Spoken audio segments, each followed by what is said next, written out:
How we doing there, boys and girls? Manthieus here, welcome back to another video.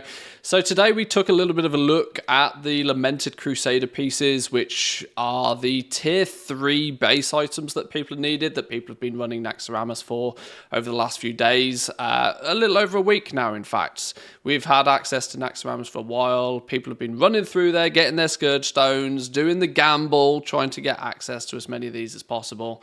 And we're now starting to see a steady flow of them. Not only are we seeing a steady flow of them, we've also started to see Blizzard realise even that they were quite difficult to come by. And these numbers, I mean, I play on Draenor, a really big server. Even on Draenor, there was not so many of these available. Only today, in fact, did we get the full set available off the auction house. Blizzard agrees that these were sort of not dropping quite as frequently as they should have done. So they implemented a small little change. This is a hotfix that was added yesterday. I believe they've now made it so that the drop rate on these items has been slightly increased. Today on stream, though, we took a little bit of a look at what is the actual value of one of these. This number is obviously quite inflated because it's hype season for these right now. Everybody's interested in these. People haven't had that much chance to get their hands on them.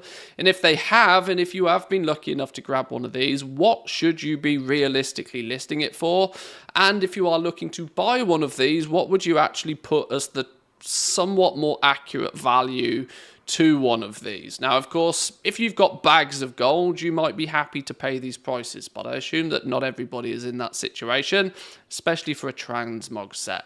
So I'm going to switch over now to some footage from the stream today. I'll chop it up a little bit to make it a little bit more coherent, but we talked about the actual valuation of these and what you should expect to be able to sell one for, what we suspect the price of these may end up eventually once there's a few more of them about, and if you are looking to buy one, what should you potentially be expecting to pay if you want to complete your set without doing any of the grind, without doing the farm yourself.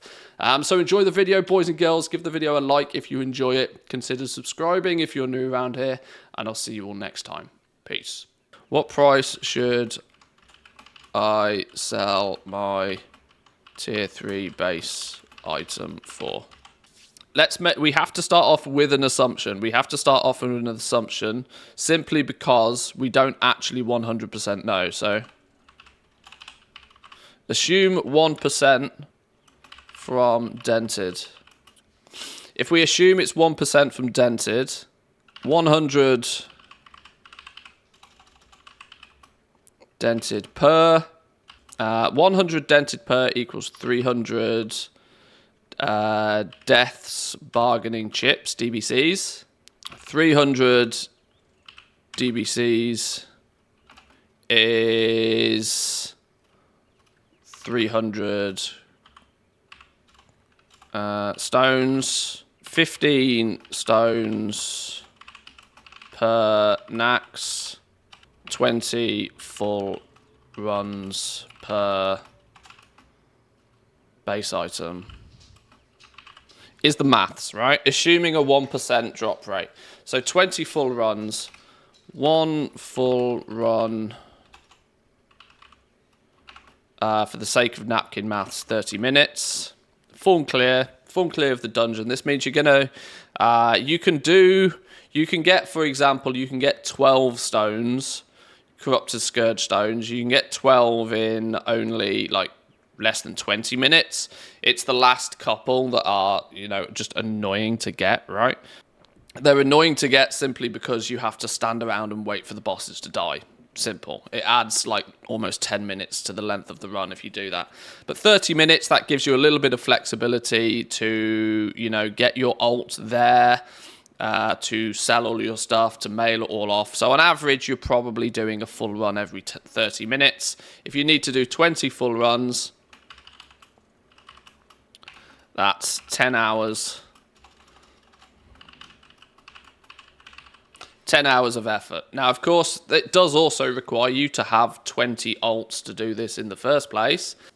But the 20 ults, people have 20 ults. And let's be honest, 10 hours of effort is something that people might only be able to squeeze in, or may only even have the slightest desire to do 10 hours of effort towards this, like in an entire week, right? And then obviously it all resets, so you're good to go again.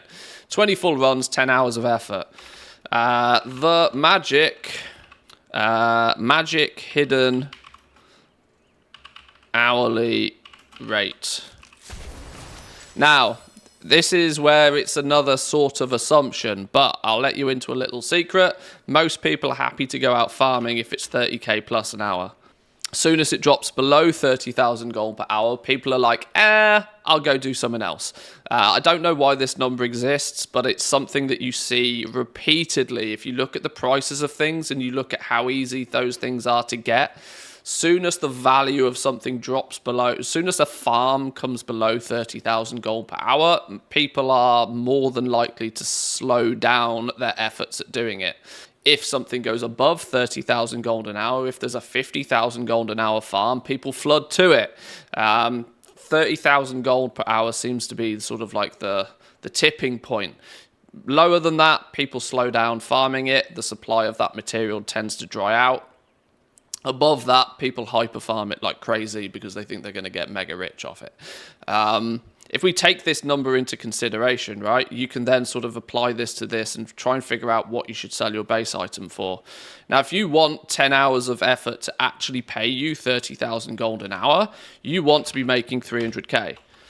So 10 hours multiplied by your 30,000 gold per hour is 300k. So if you want the sort of the going rate per se, you should be listing your lamented pieces at 30k. Obviously, your prerogative is to sell them for more. And at the moment, you can get away with selling them for more because of scarcity. Scarcity, hype, is allowing the price to be more, right? 30,000 gold an hour is also, yes, conveniently token numbers. This is, I think, why this number sort of exists. What I should probably state this hidden magic hourly rate that people go by. It's actually more like 1/10 of a token. This means that people are far less likely to want to go out farming in Team NA because the token is less, and there's more people who are more people want more for their time over on Team EU. So like they want about 40,000 gold an hour. Is the it's not a real number. This isn't a real number. This is just an element of psychology that tends to appear a lot. But if you are looking to achieve about 1/10 of a token, so 10 hours of effort to get a token, it kind of pads out, it kind of works, right? Scarcity and hype, lets the price be higher.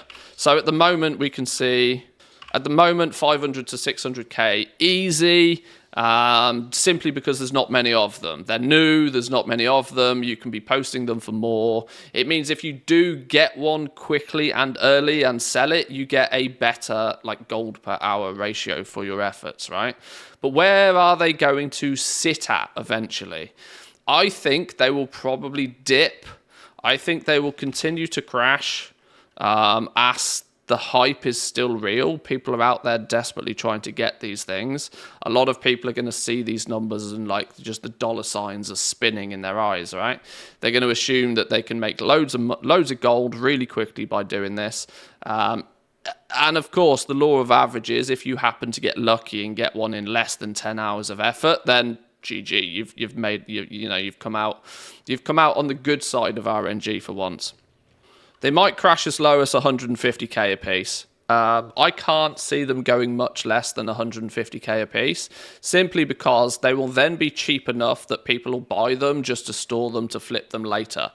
The price might crash as low as 150 because if we look at this from a gold per hour perspective, it's like, obviously, all of this being assumed a 1% drop rate, you are then looking at like 15k an hour, which starts putting it in the realms of pretty much any other goal-making adventure, right? You can go out and farm nearly anything in the game right now, or at least most days you could find something to do that would make you 15k an hour, meaning that less and less people, the hype will start to die down, right? The hype will die down of farming these. They won't be the big ticket item.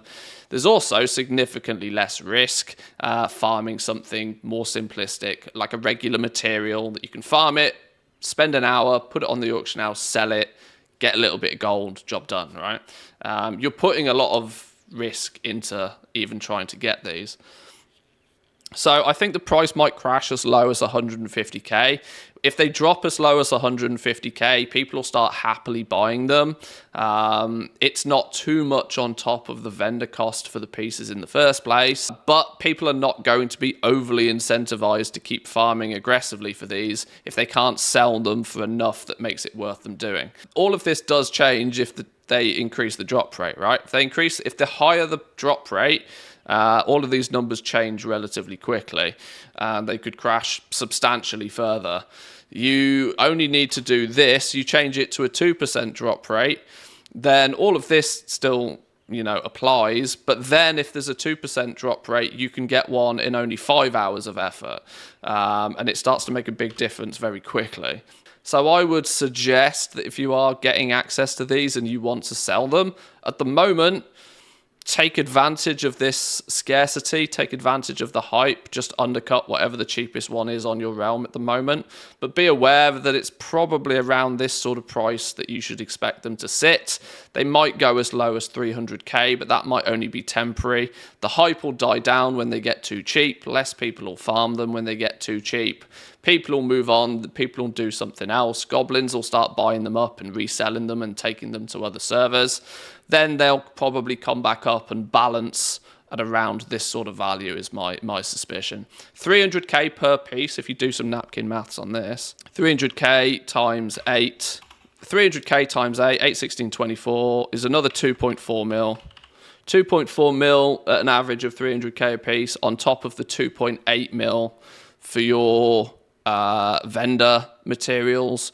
So it makes it about 5 million gold to complete your set at these prices. You could either go out and do all of this effort, you could do 80 hours of effort, or you could pay an extra, 2.4 mil, which I think those who want the tier 3 pieces are probably more likely to do. So yeah, this is what I kind of think that you should, if you're trying to sell your base items, this is probably what you should shoot for. This is what you should maybe expect the market to do. But of course, if they've upped the drop rate to anything substantially more than 1%, if they've gone 2% or even 5%, all of these numbers completely change. You've also got to remember that if there's too many of them made available, the prestige nature of tier 3 drops off, and the actual value seen in completing these sets dips really aggressively as well. But assuming it's a 1% drop rate, you should expect them to sit at these sort of prices. I hope that sort of helps. TED Talk over. Like, subscribe if I turn this into a YouTube video. Thoughts, boys and girls, thoughts.